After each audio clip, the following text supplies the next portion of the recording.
My name is Merrill Dubrow, President and CEO of Mark Research and the Chair-elect of the MS Marketing Research Program at Michigan State. Really excited to be part of Spartan Insights. Spartan Insights is a series of podcasts that I'll be hosting and interviewing one of the 350 alumni and 40 board members from the Michigan State Marketing Research Program. Today's guest on Spartan Insight is Ryan Berry, my good friend, fellow Bostonian, and Chief Revenue Officer at Zappi. Ryan, thanks so much for being on Spartan Insights. Merrill, it is my pleasure, my friend. I'm so excited to be here. Well, I'll tell you what, this is uncensored, unfiltered, and taped. I think we could be in a little bit of trouble, right? Yeah, if people are listening, we're going to take them on a little ride, I'm sure. But it's going to be fun. Yeah, no, you're right about that. It is going to be a little bit of a ride. Listen, we're going to do word association. You ready? I'm going to throw out a word, and you throw out the first couple words that come to your mind. How's that, Ryan? Sounds good. All right. Boston Red Sox. Likely going to be bad for a couple years. Clients. I prefer customers. What's the word that I'm actually thinking about? They're going through a tumultuous time. Okay. Innovation. Buzzword means a lot of things to a lot of people. Zappi, trying to keep up with the market and improve every day. Insights. So important in a world where consumers are in control. All right. AI. A word everybody uses, but not many people understand. Good. Storytelling. So critical, whether you're a technologist, a research consultant at a vendor, or a client side. It's a skill that not enough people have. Okay. And the New England Patriots. We'll end with that one. The soon-to-be two-time defending champions in a row. Wow, back-to-back. So that's the prediction. They are right now, for anybody listening, they are 8-1, so you'll know about when we tape this. I say they go 13-3. What do you say?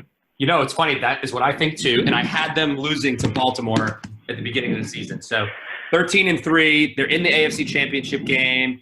I'm still betting on Brady when it matters. Yeah. Oh, well, I'm going to go one step further. I'm going to tell you that the 3 games they lose. I did pick Baltimore to beat them. I will also go with another mobile quarterback, and his name is Deshaun Watson. They lose in Houston. And I think they're actually, for the first time in a while, going to lose 2 in a row on the road. I think they lose to Philly. So we will see. We have similar, but I think they're going to lose to the Cowboys at home. Okay. All right. Well, that'll make a lot of people in my office happy. I know. Finally. All right. So let's start with it. You and I, we go back a long ways. You have boundless energy. Where did you get that? Where did that come from? I think my mother. My mom is, you haven't had the chance to meet my mother yet, but she's born and raised in Dublin, Ireland, inner city, and she's the salt of the earth. Yep. So as a kid, we were doing cool stuff. We were traveling. She was always asking us hard intellectual questions. And she's a ball of energy. So I think there's a genetic dynamic there. I'm big on seizing the day. So I'm trying to make the most out of every day I'm here. That's nice. It's interesting with my dad. When I think about what he taught me and the takeaways, they were very easy for me to figure out. You know, he was a businessman. I'm a businessman. He was very analytical. He was great in mathematics. With my mom, it was a little harder. It was to figure out. I don't think I figured it out until maybe the last 5 or 6 years. And she gave me a lot of soft skills. I think my organizational skills came from her. You know, being able to put together an outfit and looking presentable. She taught me that. It's interesting. So what were some of the things that your dad taught you? My dad was a construction worker when I was a kid. And he worked his butt off. They had to work for everything they had, and I never felt like I didn't have everything. What I've learned from my dad is loyalty and work ethic. My dad goes to war for his family, and he works his butt off. And so, that having both sides of that as a kid, I think had given me an advantage because I'll tell you, when I first came to Zappi, I called a mentor of mine, Dan Fitzgerald, and I said, I've never done this job. And he goes, yeah, but you're going to outwork everybody, so you'll be fine. And that's something I got from my dad, right? And it's something I really appreciate about. Yeah, I think there's some takeaways there. I think that's one of the reasons that you and I are such good friends is we share that work ethic. Yeah. My dad, when he came down with cancer for the first time in '83, he would get his treatments and go right to the office and still beat in most of the people. And, it's funny. I don't think you can teach work ethic. I think you have it or you don't. I think you can kind of mask it a little bit and, the boss is coming in on Thursday, so I'll get in an hour early. You know what I mean? It's almost pretend, but in my mind, you either have it or you don't have it. I agree with you, and it's a challenge because as you're building out your team and your business, what you don't want to do is surround yourself with a bunch of people that are just like you. Yep. Because then the thinking isn't good, the innovation isn't as good, et cetera. But what I've been learning to do, at least in how we recruit, is try to find people, ask interview questions that are going to get at work ethic and conscientious behavior.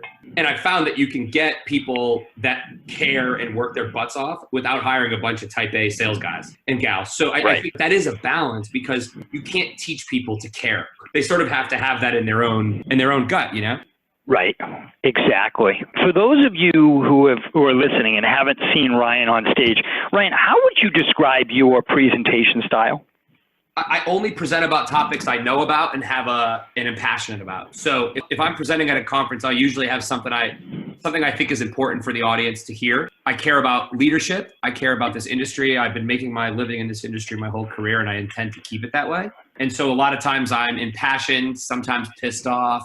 And it's funny, I remember you and I got asked to present somewhere once, and they wanted us to write a script, and we both laughed. So that would be the third element of my presentation style. It's unscripted. I have a message I want to share, but I read the audience and tell stories. You know, it's funny, and nobody will believe it, but we're going to talk for probably, 40 minutes, because this will be a 2-part series. And this is unscripted. I don't know what I'm asking. I don't know what you're saying. I don't know what the next question is. And but it's interesting, Ryan, because it's not scary to either one of us. No. It's just you and I, like we were in Las Vegas, 48 hours ago having a discussion. That's what this is. It's just being audio taped. But you brought up an interesting word, leadership. And one of the things that you said earlier when we did word association, you said, well, it's kind of a cliche and not everybody understands it. I actually would suggest that leadership is the same. Just because you have a title doesn't mean you're a leader. Just because you don't have a title doesn't mean you're not a leader, right? So let's talk about that for a second. What do you think of the qualities, the must-have qualities to be a leader? Empathy, self-awareness, the ability to listen and be told that you're wrong, the balancing capability to know when it's time to lead from the front versus empower from the back. And I think that's not something anybody's perfect at, but sometimes you're in a crisis situation and you need to say, okay, everybody follow me, we're going left. And other times you need to be conscious and sit back and ask people questions so that they can figure out for themselves exactly what to do and how to connect with other people. And I think, you read all the business books and all the HBR articles, and they offer these templates and framework, but each employee, each teammate, each person's different. And so a leader understands that and can get at their level. You don't have to be managing people to be a leader. I mean, we've got a guy in the Zappi Boston office. His name's Joe. He doesn't have any direct reports, but he's a leader. When he talks, everybody stops what they're doing and listens. And he portrays all of those traits that I just laid out. Yeah, it's interesting. I totally agree with you, because we've got some folks here at Mark that used to have some direct reports. They don't anymore. And the reality is they're still impactful. They're still leaders. When they talk, everybody listens a little bit. They still get that respect that everybody wants and needs and that they deserve. You brought up something interesting. So in a couple of weeks, I'll be presenting at the Michigan State in the classroom, and I'm really going to talk about self-awareness, because I think if people have self-awareness, you can really work on some of the things that can get you in a position to strive to be the best that you can be. If I asked you self-awareness when Ryan Berry was 22 years old, on a scale of 1 to 10, 10 is a perfect, Merrill, I know who I am, what would that be? What would you give yourself as a self-awareness as a 22-year-old? A 2 at best. And what would it be now? I'd say 7.5, 8. Yeah, so that's probably, I'm not going to say my numbers are exactly yours, but the gap is probably the same, right? I may have been a 1 and now I'm a 6 or something like that. How did you, because this is so important, how did you navigate through that and over time, as year after year would go by, have better self-awareness? I am always trying to get better. That's just part of my DNA. I want to be a better father, a better husband, a better coworker, a better friend, right? So I'm always taking time to be reflective and introspective of what has happened, right? So I think that's just part of me. The how is I've been very privileged with 2 things. Friends and mentors like you who have been willing to call me out and challenge me and give me feedback. Of course, it takes somebody who's willing to listen to the feedback, right? I think the other part of it is I've had the opportunities from a career perspective to do different things, right? So whether it's sell to big brands, lead a sales team, lead a commercial function, help build a business at multiple stages. So at each of those intersections, you're having to learn and unlearn skills and change your behaviors. That's something that's uncomfortable, right? I'm constantly working on something. Last year, it was time management and being more present. This year, it's getting better at asking more questions. And I'm like very consciously doing that, you know? So the last part of that, Merrill, is, you know this better than I do. You've been in a senior leadership role for a long time. You have to be willing to learn from your critics. You know, there's all these places where people can give you feedback, and sometimes it's not fun to hear it. But if you listen to it and take it for what it is, you can really help make yourself better. And so I think it's a key trait of being a leader, because a leader in this business climate that we work in today, Merrill, doesn't have all the answers. It's impossible. The markets move too quickly. The customers move too quickly. So you have to be willing to kind of disrupt yourself. You know, I'm going to tell a couple quick stories. And one of the things that really impressed me 6 or 8 months ago was when you called me up and you said, hey, I'm hoping you can do a 360 on me. Talk to me about, hey, what do I need to improve? What are my strengths? And I know you did that with a few people. And the interesting thing for me was that you listened and you wanted that feedback, because I've always said to myself, when I had evaluations from people like Jim Frederickson or John Bonney or Sanford Schwartz, you know, some of my mentors, some of the people I worked for, is like, don't tell me what I'm doing right. Tell me what I need to do to improve. Tell me what I need to do to get to the next level. Tell me what I'm missing, right? And you're that guy. It's impressive. I mean, I know you talk about time management, but I remember, you know, in full disclosure, Zappi and Mark have a really impressive and important partnership. I remember when we were starting out, we were starting to accomplish some things, I was hearing some stuff that, hey, you know, your time management and your follow-up was a little bit challenging because you had a lot of work on your plate. And I'm not sure 3 people could have handled it, Ryan, but you handled it like a champ. And you listen, and when I called you up and said, listen, the team is saying you're just not following up, you're not getting back to them in a timely fashion. And, you know, most people wouldn't have process that information. You did like a champ, and you were able to, you know, listen to it, you were able to react to it, and you were able to change it. And that's impressive. And I think for the audience and the people who I know are going to be listening, that's important life lessons, to be able to take that information, take that criticism, take that feedback, because it's meant only in a positive way, and be able to change is unbelievable, because most people can't do that. Right. And they won't do that, right?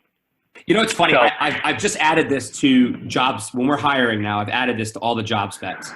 Have to be coachable and willing to give feedback, because I remember in both of those instances, it wasn't exactly easy to hear it, but I listened to it. And as a result, I'm better today because of it. And so because that's my kind of approach, I also give feedback very freely. Frankly, I only want to work with people who want to get better. Because, you know, we've all worked with the person who knows everything and gets defensive. And it's like, hey, like, I'm not telling you this to be mean, right? I just want what's best for you and for the team that we're working on. Right. You know, it's funny what you just said. Are you coachable? In May of 2000, I hired a woman, Janet Savoy, for the first time, and I've hired her twice. And the reason I hired her, she was a finalist for the position. My boss at the time wanted to go in the other direction. I wanted Janet, and he said, why? And I said, because she's coachable. She was somebody who had never been in sales. I knew I could train her. I knew she had everything. She checked every other box. Mm-hmm. And because she was coachable, we've had the opportunity to work together for over 20 years now, which is special. So we're going to go in a different direction. My buddy, Steve Schlesinger, great guy. I love this word.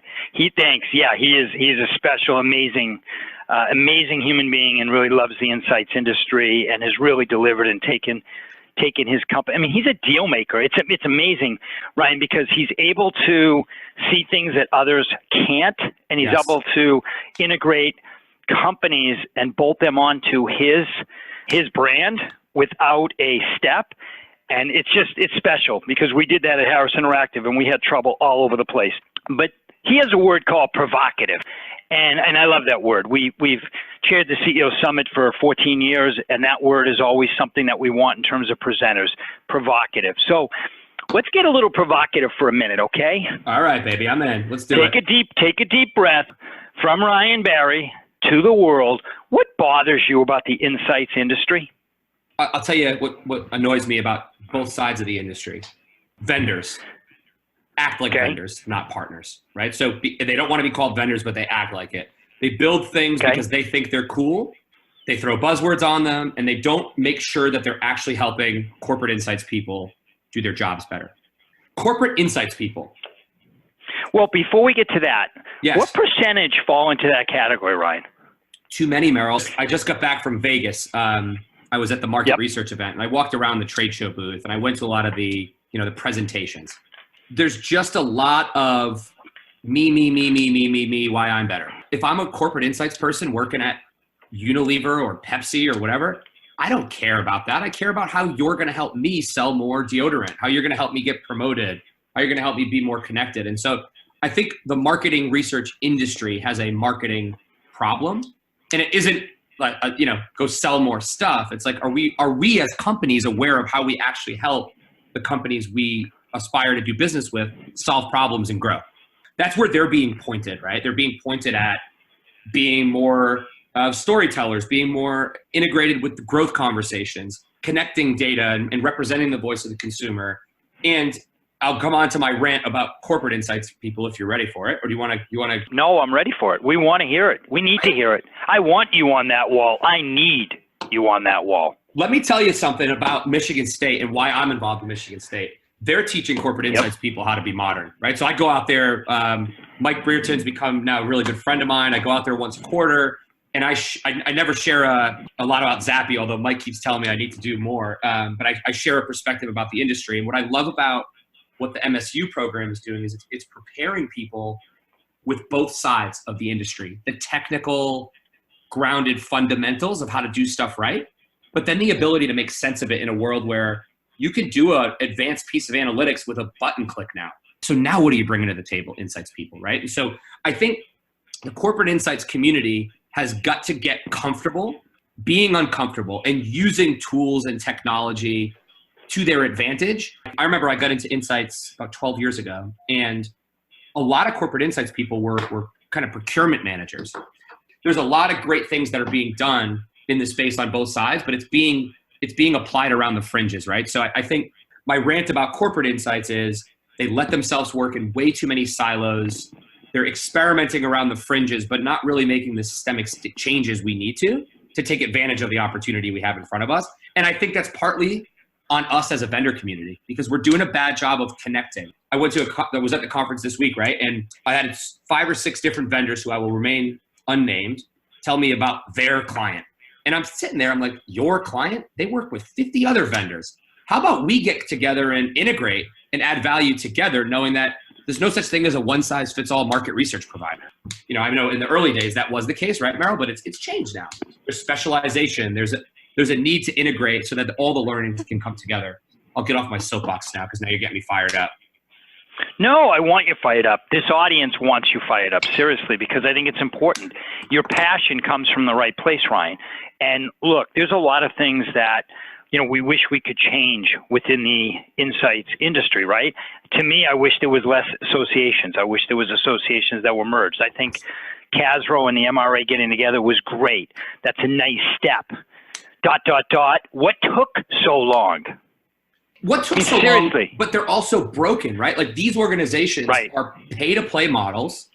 If you're a corporate insights person, there's a couple of things you're trying to learn. If you're a vendor, you're getting charged $30,000 to go present at a conference. So what do you do? And you're throwing a sales pitch out there. The connectivity of these organizations isn't meeting the needs of either side of the industry. I want to get involved in help. I was just chatting with Brett Townsend last week. I don't know if anybody hasn't read Brett's Insights People We Need to Wake Up article. If you're in Insights, you got to stop what you're doing and go read Brett's article. I know there's people trying to solve the problem, but it's taken too long. Oh, this industry is really, it moves like a snail. And actually, I think a snail, unfortunately, moves quicker. I mean, it's always about what's the next shiny toy, right? Yes. And that's why, AI, I mean, I think you said it 20 minutes ago or so, where you said most people don't understand what it is, what it's going to become. Nobody understands what the deliverable is. Nobody can take that learning and get some champions inside their client organizations because it's too hard to understand. And but at what year do we really get it, and does it really have an impact on this great industry that we're in? Yeah, exactly. We're not buying we don't need buzzwords, right? We need to use technology to make information more accessible and get smarter in time. And so you can throw whatever buzzword you want at that. But the problem is people don't understand it. So you go to these meetings and then they throw out a bunch of acronyms and people feel silly saying, hey, hang on a sec. What are you actually saying? What does that actually mean? How will I actually use this? How does this actually work? You know? And so it's funny, I'm on a bit of a tangent at the moment internally where I have a 0 buzzwords policy. So anytime I see one on our website, in our product materials, I'm just like, please get it out. People just, we need to speak in more simplistic terms, I think, because I think so often we use words and think we understand each other as human beings, and we just don't. Let me give you an example. I have this customer, very big strategic relationship, and we have 3 people at Zappi, 3 people at this, it's a big beverage company, working on implementation. And so as a social experiment, and I wrote an email to everybody, I BCC'd them, and I said, please write back to me what you think implementation means. I got 6 different answers, right? So often we use words to replace understanding, and we really got to make sure we actually understand what the hell we're talking about. Pardon my French. Yeah, no, I totally agree with you. I absolutely totally agree with you. So, well, listen, we've been talking with Ryan Berry. My name is Merrill Dubrow. This is Spartan Insights. You just listened to part 1. Part 2 will be coming up next. Thanks, Ryan. Thanks, Merrill.